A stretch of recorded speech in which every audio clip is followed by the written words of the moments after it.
Happy Father's Day, Dad. So as I get ready for my first Father's Day with my baby that will be born in September, uh, it's exciting to reflect on the many Father's Days I've had with you. Um, so you asked for a few memories from childhood, and I thought I'd make a little video. So I remember a lot of things that were important to me growing up. I remember you taking us around the big corner in Hingham, driving real fast, while all of us in the back seat were enjoying it. And I remember you taking us to the movies and laughing your guts out, and laughing so loud that it made us a little bit embarrassed.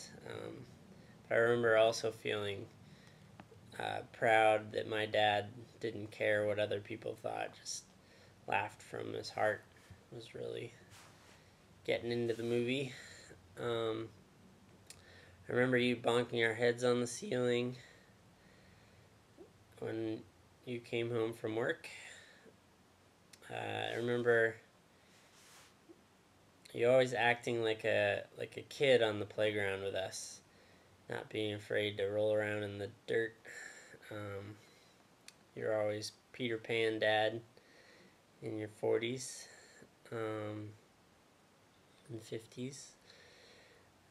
I remember you always taught us the principle of fatherhood, where it's okay to let your kids take risks as long as the worst thing that can happen isn't that bad. I remember Saturday road trips to Cape Cod, you taking me to Red Sox games.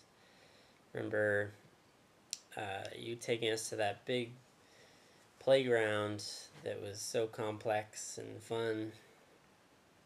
I remember seeing you speak at church, feeling proud of you. I remember all the different business ideas that you love to give us, and the stories of different businesses you were getting into. So there's one memory that sticks out as really important in my life that I wanted to share. And I've told you about this a few times, but let's reflect. So I think I was about 13 or 14. I was in the 8th grade, living in Vermont, going to Woodstock Union High School. I remember being at a point where I had braces, my voice was cracking a little bit, but I was in the 8th grade and I felt like I should be more confident in school and less shy. I've been shy for so long. I should be able to stick up for myself when kids called me lynch mob, and it got on my nerves. So I went to you and I told you about this, asked you, what should I do, Dad, to be less shy and say what I want to say when I want to say it. And something that you said really surprised me. You told me that you were sometimes shy too as a kid. This was really weird to me because I always thought of my dad as the really outgoing, loud, unafraid dad who was a businessman and salesman and just could talk to anyone. But, so I said, what? You were never shy. I don't believe you. But sure enough, you said I really was for a while. And you told me something I'll never forget. You said something like, if they're really your friend, they won't care what you say or what you do. They'll still be your friend if you say the wrong thing. If they do care, it doesn't matter because they're not really your friend. So that's stuck with me. I later found a Dr. Seuss quote that reminded me of what you said and became one of my mantras in high school.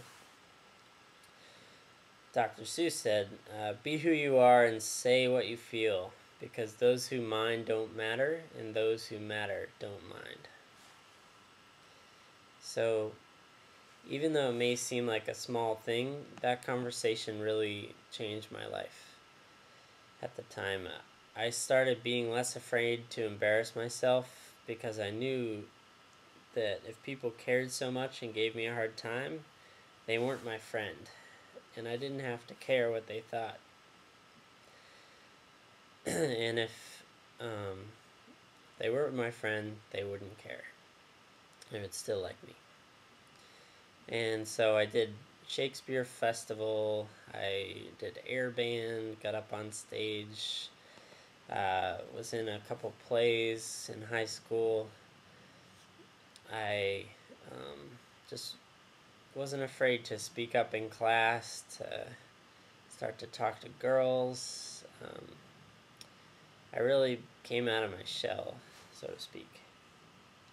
And I always think back on that and think, what would it have been like if I hadn't learned that lesson of not being afraid to embarrass myself and to really not care what other people thought so much.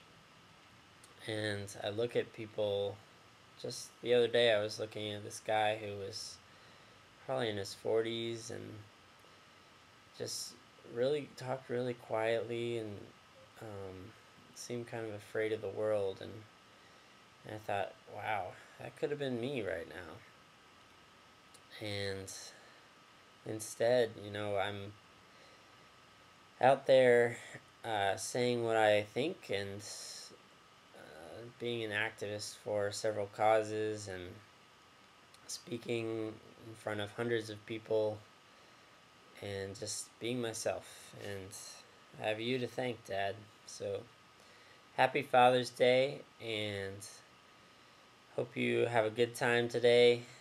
And just remember that your kids love you and we appreciate you, and you've taught us so much, and we're really lucky to have a dad as good as you. So happy Father's Day.